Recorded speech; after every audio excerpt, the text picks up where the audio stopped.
আমি চেয়েছি ব্যক্তিগতভাবে এমন জিনিসও নোট অফ ডিসেন্ট হয়েছে। আমি আপনাকে আমার পার্সোনাল অপিনিয়ন জানালাম। কনস্টিটিউশন রিফর্মস কমিশনে আমাকে সিভিল সোসাইটির পার্ট হিসেবে ডাকা হয়েছিল, সেখানে আমি যেগুলো বলেছি এর মধ্যেও কয়েকটা নোট অফ ডিসেন্টের মধ্যে আছে। তো ডেমোক্রেসি মানে কি? আমি এটা চেয়েছি কিন্তু হয় নাই, আই উইল অ্যাকসেপ্ট ইট।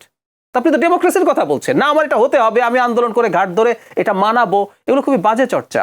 যেটা হওয়া উচিত ছিল, সনদের মধ্যে যতটুকুতে আমরা একমত হয়েছি সর্বসম্মতভাবে সেটাই সনদ হবে, যার মধ্যে কোনো নোট অফ ডিসেন্ট নাই। বাকি যেগুলোতে ধরুন বিএনপি এটা মানে নাই, আরেকজন মনে করছে এটা হওয়া জরুরি, সেগুলোকে তার ইলেকশন ম্যানিফেস্টো বা পলিটিক্যাল এজেন্ডায় পরিণত করুক, সেগুলো নিয়ে সে রাজনীতি করতে থাকুক, সে জনগণের কাছে যাক, গিয়ে সে জনগণকে কানেক্ট করুক, এটাই হলো প্রসেস।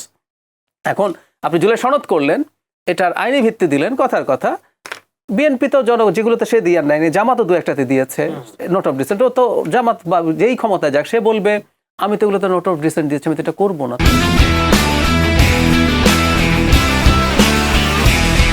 তো তাহলে আপনি এই সনদ করে আসলে লাভটা কি হলো? এমন কিছু, এবং বিএনপি যখন করবে না, আপনি বিএনপিকে ব্লেমও করতে পারবেন না। বিএনপি কিন্তু এই কথা আমি প্রায় বলি, বিএনপি খুব সৎভাবে আলোচনায় পার্টিসিপেট করেছে। যেটা সে করবে না সেটা সে অকপটে বলেছে, ইললজিক্যাল কথাও বলেছে বলে আমি মনে করি, কিন্তু এতে তার বদনাম হলেও সে কিন্তু এটা করে নাই যে না আচ্ছা আমি মেনে নিলাম।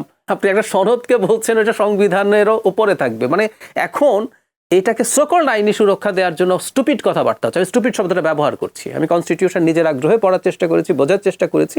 কোনোভাবেই একটা কোর্টে গেলে এটা টিকবে না, কারণ এটাই সুপ্রিম ল। অধ্যাদেশ দূরে থাকুক, আপনি সংবিধানের মৌলিক কাঠামোর বিরুদ্ধে কোনো সাংবিধানিক সংশোধনীও করতে পারেন না।